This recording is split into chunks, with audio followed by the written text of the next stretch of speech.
Hello and welcome to the BotPenguin. In this video, I will explain you how you can use the pre-built templates for your chatbot.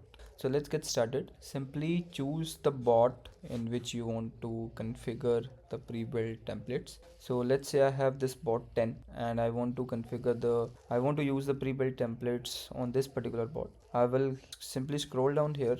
The second last option I will get here is pre-built chatbot templates. Click on it. All the templates that are available on the platform will appear, and let's say I want to use this skincare template. I will simply click on use template, use now. It will take couple of seconds and then it will load. So the chat flow for the same will be available for me. And now from here, if I want to edit any of the message, I can do it. If I want to change anything, I can do it. So you can configure this whole flow as per your requirement. All right, and you can even change the context, in even you can change the wordings from of every text that is applied here. So this is how you can use the pre-built templates on the BotPenguin platform. Like, in case if you have any queries regarding the same, please do reach us at support@botpenguin.com.